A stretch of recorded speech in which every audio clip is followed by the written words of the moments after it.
Hello, everyone. Welcome back to the fascinating world of biology. Let me start with a simple thought. Have you ever wondered how your body, made of trillions of tiny cells, works so smoothly together? In unicellular organisms, like amoeba, a single cell performs digestion, respiration, and reproduction all by itself.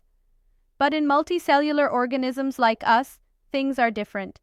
Here, groups of similar cells form tissues, and these tissues take on specific jobs. These tissues then organize to form organs, and multiple organs coordinate to form systems. This arrangement is what allows our complex bodies to function so efficiently. Think of it like your school. Different groups of people take care of teaching, administration, and security, yet all contribute to one goal, the running of the school.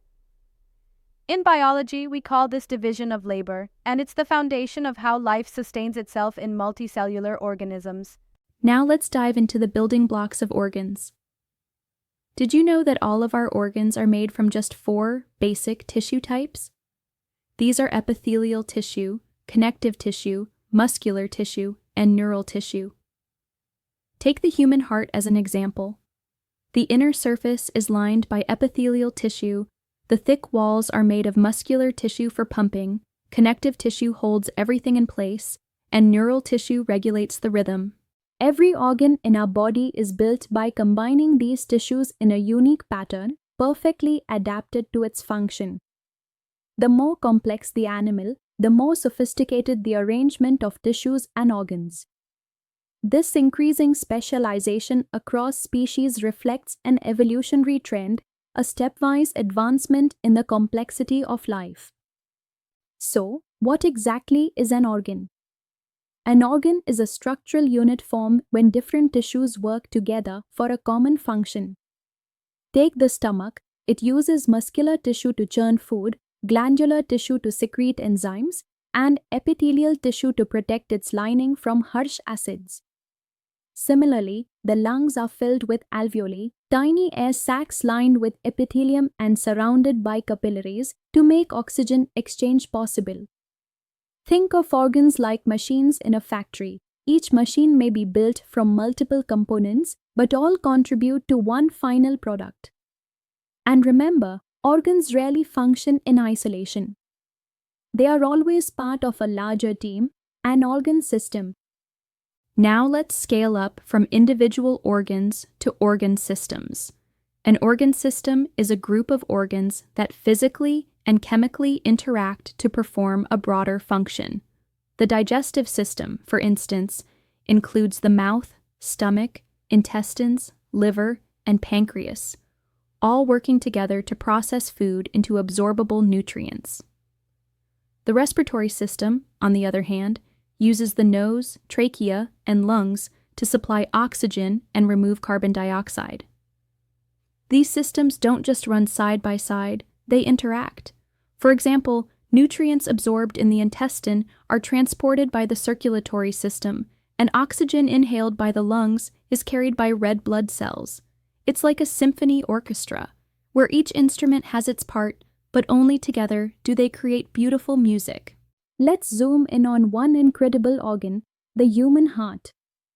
It's often called the engine of life, and rightly so. The heart is built from multiple tissues.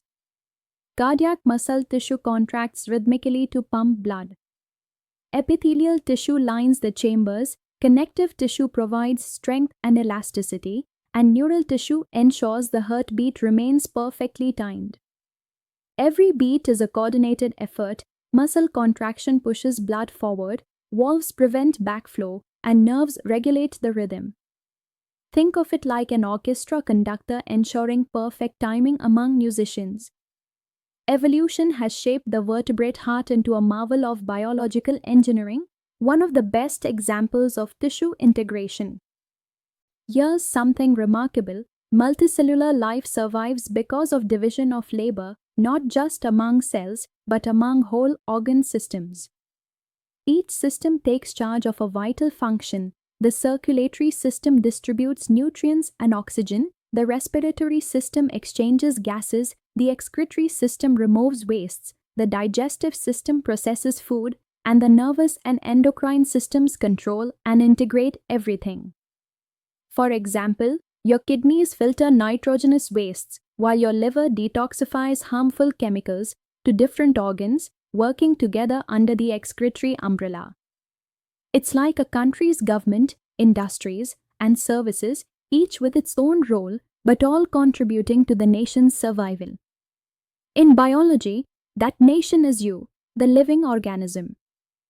Let's connect everything we've explored today. We began with single-celled organisms handling all functions alone and saw how multicellular animals evolved division of labor. We learned that tissues form the building blocks, organs are combinations of tissues, and organs group into organ systems.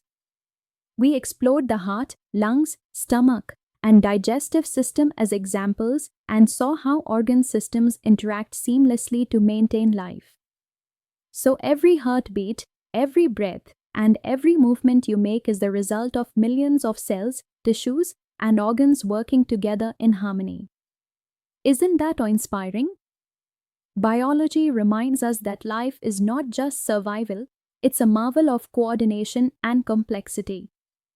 I hope this session helped you appreciate the incredible organization inside your own body. Until our next exploration into the wonders of biology, remember, every living system is a miracle of design.